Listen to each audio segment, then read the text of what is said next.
Massive, earth-shattering breaking news. Charlie Kirk's killer has been caught. President Trump announcing it seconds ago on Fox and Friends, to the shock of the entire internet. Here's what we know. This is President Trump's announcement. Yesterday, you were at the 9/11 memorial.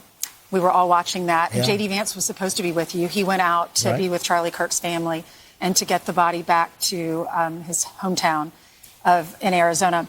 And you said you were going to award him the Presidential Medal of Freedom, which is very nice of you. Any updates on this suspect? Yeah.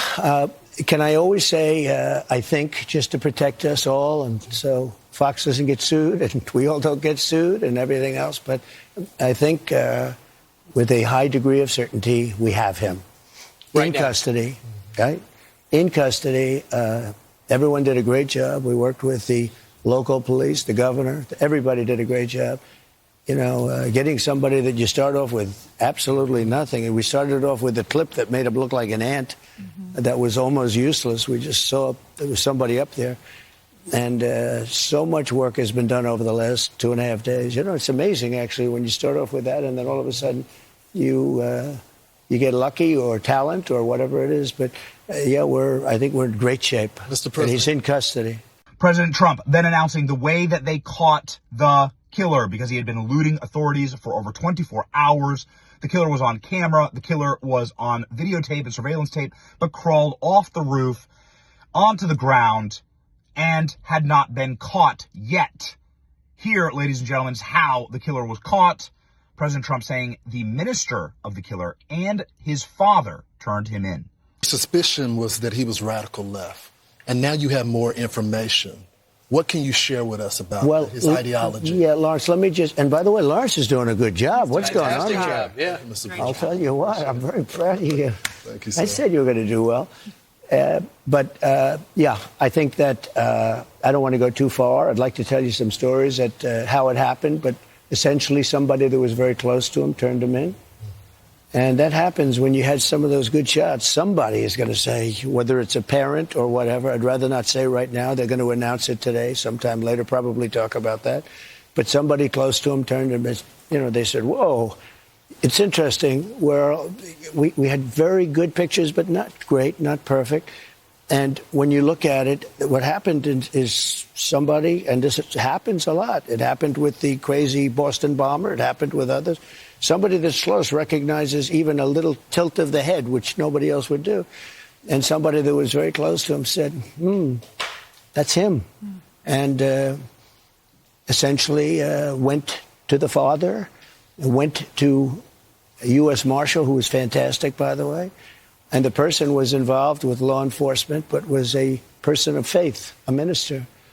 And brought him to a U.S. Marshal, who was fantastic. And the father convinced the son, this is it. And again, I'm always subject to be corrected, but you know, I'm just giving you, based on what I'm hearing, they'll give you a much more active. I just heard about it 5 minutes before I walked in. As I'm walking in, they said, looking real good. They have the person that they wanted. So you have breaking news, don't you? Huh? Thank you. You always have breaking news, Ainsley. Right. Sean's going to be very disappointed that we're not doing it on his show. He'll be very thankful and appreciative of the police officers that got this guy. They did a great job. Everybody worked together. Pam Bondi is incredible, by the way.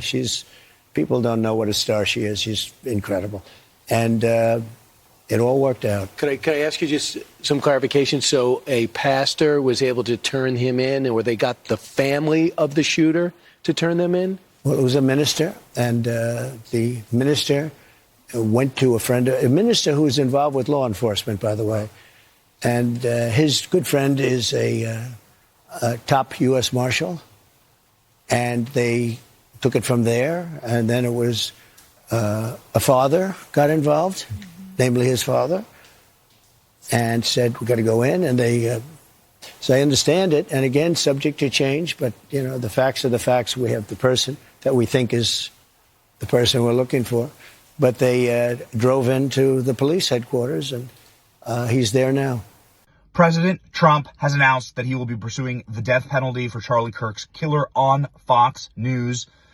President Trump talked about what he wanted to see next and what he wanted to see happen. Ladies and gentlemen, this also matches the governor of Utah saying the same thing, Spencer Cox. He will obviously have a big say here since the crime was committed in Utah. So you can pile up charges. You can pile up charges to lead to a death penalty, not only on state level, but on federal levels. Here's both of those men saying we will be pursuing the death penalty.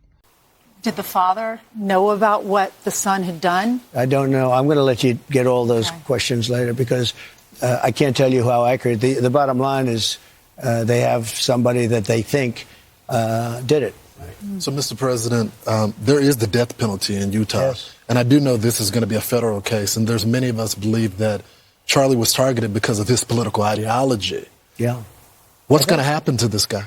Well, I hope he's going to be found guilty, I would imagine. And I hope he gets the death penalty. What he did, Charlie Kirk was the finest person. He didn't deserve this.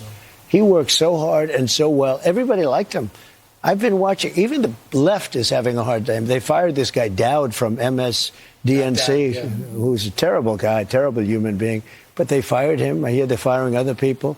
And, you know, we're talking about radical left. Now, they're a little bit, but radical left networks and cable channels, horrible channels like MS. I always go at DNC because it's, you know, somehow affiliated with the Democrat National Committee. So, you know, it's a little statement you make. But MSNBC, but NBC, ABC, CBS, they're all terrible, absolutely terrible and unfair. But even they have been giving it sort of like this can't be allowed to happen. We desperately need some healing. We'll have more to say about that in the days and weeks to come. More than anything, we are going to catch this person. Last thing I will just say is we've been working with our attorneys, getting everything that we need, affidavits ready, so that we can pursue the death penalty in this case, and that will happen here in the state of Utah. Again, to the public, to those who are grieving, thank you for your prayers. I know we are feeling those prayers. I know the Kirk family is feeling those prayers as well.